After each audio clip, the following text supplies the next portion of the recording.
नमस्कार विद्यार्थी मित्रांनो, आज आपण पुढचा भाग बघणार आहे. बघा, समपृष्ठरज्जू प्राणी संघ बघायचा आहे. मागच्या भागामध्ये आपण अर्धसमपृष्ठरज्जू प्राणी संघ पाहिला होता. आता बघा, समपृष्ठरज्जू प्राणी संघ म्हणजे काय, तर या प्राण्यांच्या शरीरात आधार देणारा पृष्ठरज्जू असतो.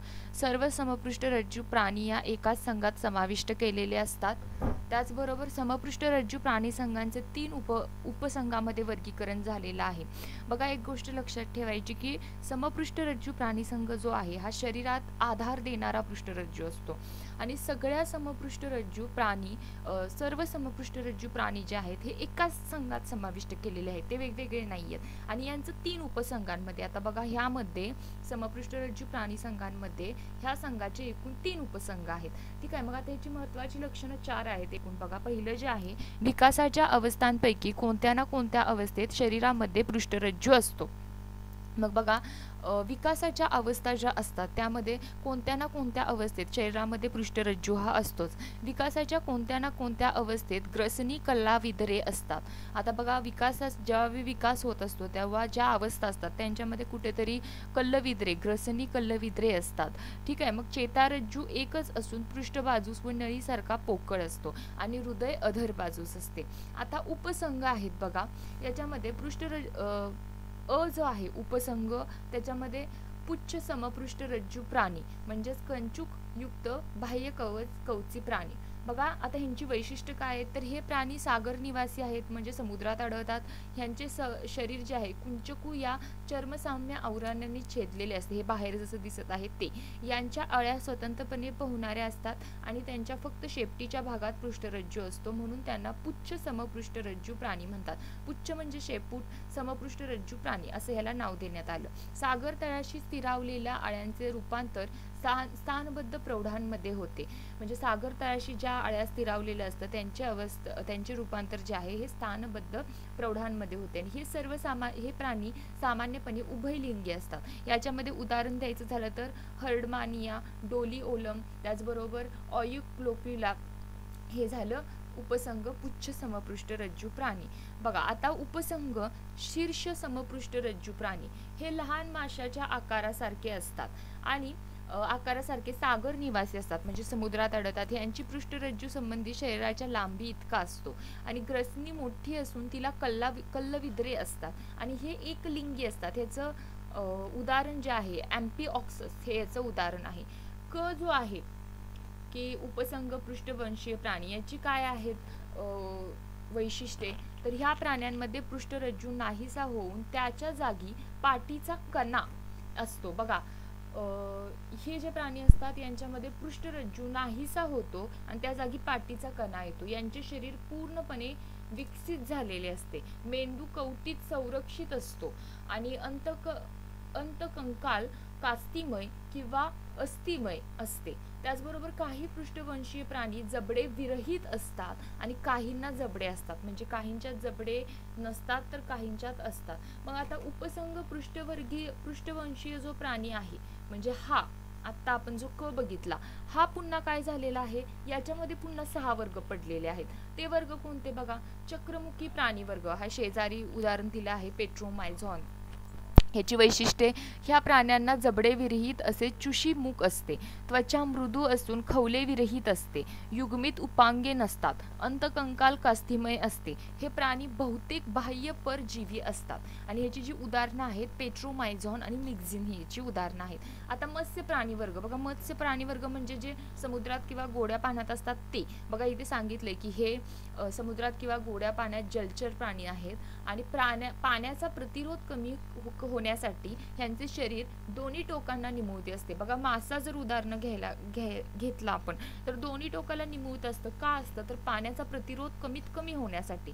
यांना पोहण्यासाठी युग्मित आणि अयुग्मित पर असतात. पुच्छ पराचा उपयोग पोहत असताना दिशा बदलण्यासाठी होतो. बघा, ह्यांना पोहण्यासाठी युग्मित आणि अयुग्मित पर असतात. पुच्छ पर जे असतात याचा उपयोग पोहत असताना दिशा बदलण्यासाठी होतो. यांचे बाह्य कंकाल खवल्याच्या स्वरूपात असते तर अंतकंकाल कास्तिमय किंवा अस्थिमय असते.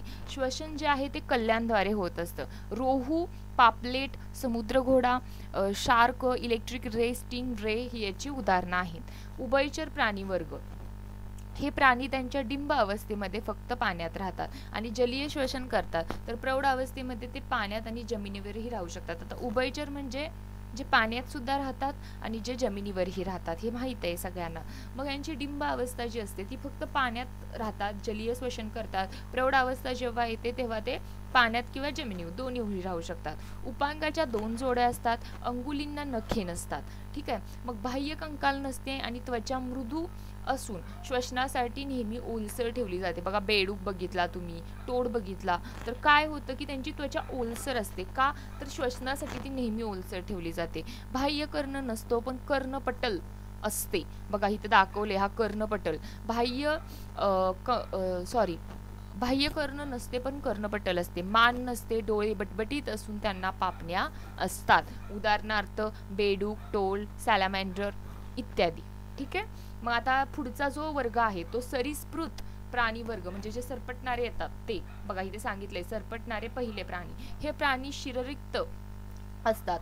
त्याचबरोबर शरीर उचलले जात नाही म्हणून ते जमिनीवर सरपटताना दिसतात आणि यांची त्वचा कोरडी असून खवलेयुक्त असते. तुम्ही जर पाल बघितली तर आपण त्याचं उदाहरण घेऊ शकतो. शीर आणि धड यांच्यामध्ये मान असते, बाह्य कर्ण नसतो, अंगुलींना नखे असतात.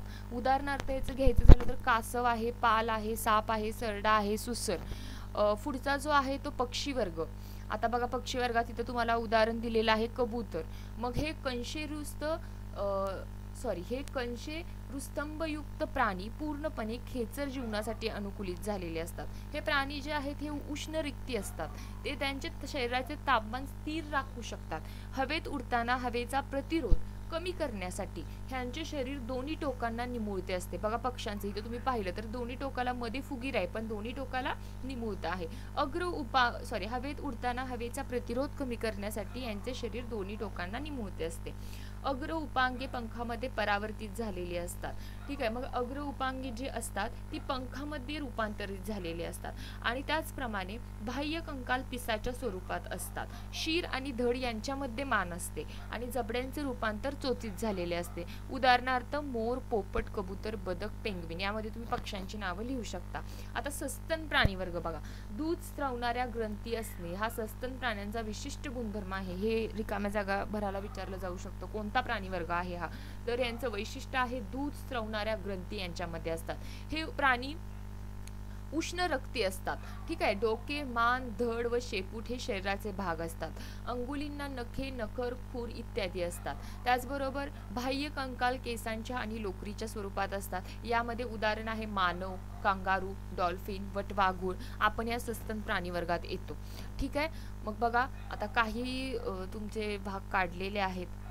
बघा इथे आपला हा चॅप्टर धडा संपलेला आहे. याचा स्वाध्याय लिहून मला पाठवायचा आहे. इथेपर्यंत तुम्हाला सत्र 1 ला आहे प्राण्यांचे वर्गीकरण पर्यंत. तिथपर्यंत आपला भाग झालेला आहे आणि त्याचा अभ्यास करा व्यवस्थित. कुठे काही शंका आली तर विचारा आणि व्यवस्थित अभ्यास करा या एवढ्या धड्यांचा. आणि त्याच्यानंतर आपण मग तुमची परीक्षा झाली की मग पुढचे भाग शिकवायला सुरू करू. थँक्यू.